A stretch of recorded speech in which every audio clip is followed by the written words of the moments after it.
Benvinguts i benvingudes a Emergint, píndoles de psicologia.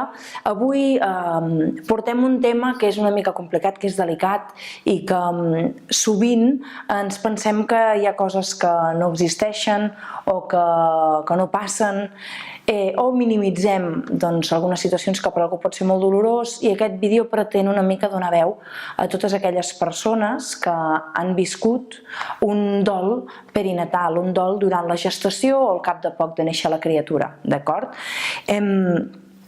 Què succeeix? Normalment, amb un positiu d'un predictor, quan un nadó és desitjat, doncs hi ha moltes expectatives, molta alegria, i en aquell moment ja comença dins del teu projecte vital tota una sèrie d'expectatives sobre com anirà un embaràs, sobre com serà el teu fill o la teva filla, sobre com serà la relació de parella quan arribi la maternitat, la paternitat, i molts cops pensem que hi ha coses que ja no succeeixen, però si rasquem una mica veiem que al nostre voltant no tot embaràs tira endavant, i això té unes conseqüències per les persones que pateixen aquesta situació.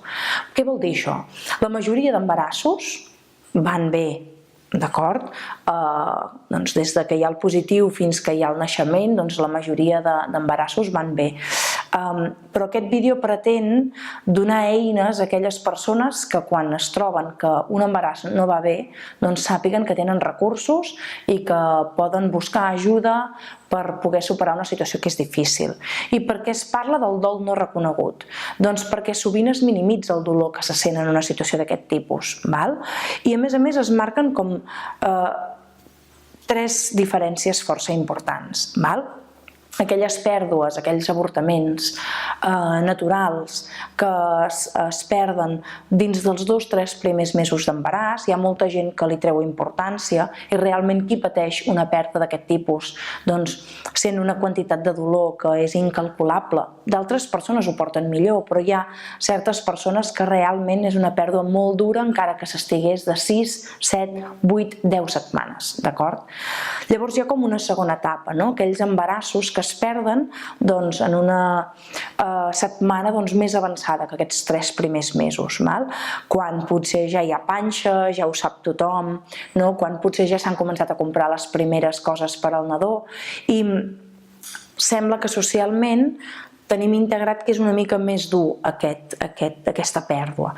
I la base de dolor és la mateixa que qualsevol que ha perdut una criatura, un embaràs, dins dels 3 primers mesos. L'únic que llavors hi ha molts d'altres factors afegits, perquè evidentment si ja s'han comprat coses, si ja s'ha dit a la gent, sembla que hi ha molts més factors que ens recorden aquesta pèrdua, però en aparença, perquè la pèrdua la recorda també algú que l'ha perdut durant els 3 primers mesos de l'embaràs.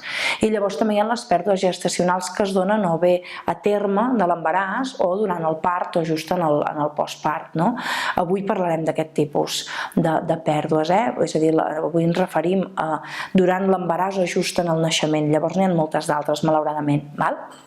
I aquestes pèrdues, emocionalment, la base de qualsevol pèrdua, sigui al principi, sigui al mig o sigui al final de l'embaràs, la base emocional és la mateixa. L'únic que, per exemple, l'impacte emocional de perdre un nadó quan ja es té una panxa de 8-9 mesos o quan s'està durant el part, doncs evidentment és un impacte molt més gros.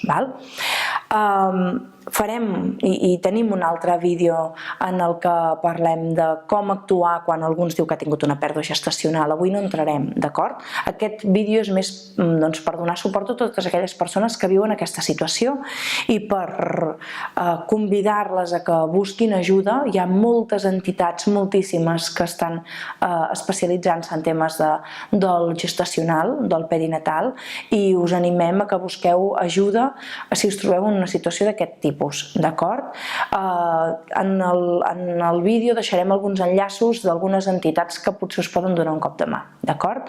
Si malauradament us ha tocat viure una situació d'aquest tipus, doncs tot el nostre suport, tot el meu suport des d'aquí, i esperem que no us toqui viure mai una situació així, però si mai us toca és important saber que existeix i que en un moment donat hi ha molts recursos que us poden ajudar, d'acord? Esperem que aquest vídeo us hagi servit i ens veiem en el proper. Gràcies.